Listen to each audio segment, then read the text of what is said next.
ಸೃಷ್ಟಿಕರ್ತನನ್ನ ಎನ್ನ ಮನದಲ್ಲಿ ನೆನೆಯುತ್ತಾ 2025-26ನೇ ಸಾಲಿನ ಎರಡನೇ ಮಹಾಪಾಲಕರ ಸಭೆಯನ್ನ ಸರ್ಕಾರದ ಆದೇಶದ ಮೇರೆಗೆ ಇಂದು ನಮ್ಮ ಶಾಲೆಯಲ್ಲಿ ಹಮ್ಮಿಕೊಳ್ಳಲಾಗಿದೆ. ಈ ಒಂದು ಕಾರ್ಯಕ್ರಮಕ್ಕೆ ಅಧ್ಯಕ್ಷತೆಯನ್ನು ವಹಿಸಿಕೊಂಡಿರುವಂತಹ ನಮ್ಮ ಶಾಲೆಯ SDMC ಅಧ್ಯಕ್ಷರೇ ಹಾಗೂ ಹಿರಿಯ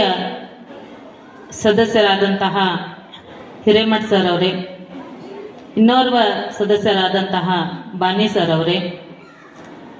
ಮಹಿಳಾ ಸದಸ್ಯನಿಯರಾಗಿರುವಂತಹ ಜಡದಲಿ ಮೇಡಮ್ ಅವರೇ, ಹಾಗೂ ಪಾಲಕ ಪೋಷಕ ಪ್ರತಿನಿಧಿಯಾಗಿ ವೇದಿಕೆಯನ್ನು ಅಲಂಕರಿಸಿದಂತಹ ಅರಳಿ ಸರ್ ಅವರೇ, ಪಾಟೀಲ್ ಮೇಡಮ್ ಅವರೇ, ಹಾಗೂ ನನ್ನ ಎಲ್ಲ ಸರ್ವ ಸಿಬ್ಬಂದಿ ಬಳಗವೇ, ಹಾಗೂ ತಮ್ಮ ಅಮೂಲ್ಯವಾದಂತಹ ಸಮಯವನ್ನು ಬದಿಗೆ ಇಟ್ಟು ಮಕ್ಕಳ ಏಳಿಗೆಗಾಗಿ, ಮಕ್ಕಳ ಒಂದು ಶೈಕ್ಷಣಿಕ ಪ್ರಗತಿಯನ್ನು ಆಲಿಸಲು ಬಂದಂತಹ ತಾಯಂದಿರೇ, ಪಾಲಕರೇ,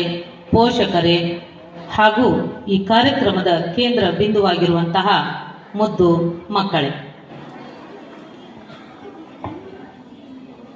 7ನೇ ತರಗತಿ ಮಕ್ಕಳು ಬಹಳ ಮಾತಾಡ್ಲಿಕ್ಕತ್ತೀರಿ, ಸುಮ್ಮನೆ ಕೂಡ್ಬೇಕು, ಸೈಲೆಂಟ್ ಆಗಿ ಕೂಡಿ ಕಾರ್ಯಕ್ರಮದ ಉದ್ದೇಶ ಏನು ಅರ್ಥ ಮಾಡ್ಕೋಬೇಕು, ಪದೇ ಪದೇ ಹೇಳಿಸ್ಕೋಬಾರ್ದು. ಈ ಒಂದು ಕಾರ್ಯಕ್ರಮ ಈ ವರ್ಷ ಪ್ರಾರಂಭವಾಗಿರುವಂತಹ ಒಂದು ಹೊಸ ಅಧ್ಯಾಯ. ಇಲ್ಲಿವರೆಗೆ ಈ ರೀತಿಯಾದಂತಹ ಮಹಾಪಾಲಕರ ಸಭೆಯನ್ನ ಮಾಡಿರಲಿಲ್ಲ. ಈ ವರ್ಷ ರಾಜ್ಯ ಸರ್ಕಾರ ಎಲ್ಲ ಶಾಲೆಗಳಲ್ಲಿ, ಕಾಲೇಜುಗಳಲ್ಲಿ ಈ ಕಾರ್ಯಕ್ರಮವನ್ನ ಯಾಕೆ ಹಮ್ಮಿಕೊಂಡಿದೆ ಅಂತಂದ್ರೆ, ಶಾಲೆಗಳಲ್ಲಿ ಸರ್ಕಾರದಿಂದ ಕೊಡುಮಾಡುವಂತಹ ವಿವಿಧ ಯೋಜನೆಗಳು, ಏನೇನು ಯೋಜನೆಗಳಿದಾವು ಸರ್ಕಾರಿ ಶಾಲೆಗಳಲ್ಲಿ, ಮಕ್ಕಳನ್ನ ಆ ಯೋಜನೆಗೆ ಸರಿಯಾಗಿ ಸದುಪಯೋಗ ತಗೊಂಡು ಹೆಚ್ಚು ಹೆಚ್ಚು ಸಂಖ್ಯೆಯಲ್ಲಿ ಮಕ್ಕಳು ಸರ್ಕಾರಿ ಶಾಲೆಗಳಿಗೆ ಅಡ್ಮಿಷನ್ ತಗೊಂಡು ಸರ್ಕಾರದ ಎಲ್ಲ ಸೌಲಭ್ಯಗಳನ್ನು ಸಂಪೂರ್ಣವಾಗಿ ಬಳಕೆ ಮಾಡಿ ಒಟ್ಟಾರೆ ಈ ಒಂದು ಯೋಜನೆಯನ್ನ ಯಶಸ್ವಿಗೊಳಿಸಬೇಕು ಅನ್ನುವಂತಹ ಮುಖ್ಯ ಉದ್ದೇಶ ಇಟ್ಕೊಂಡು ಈ ಒಂದು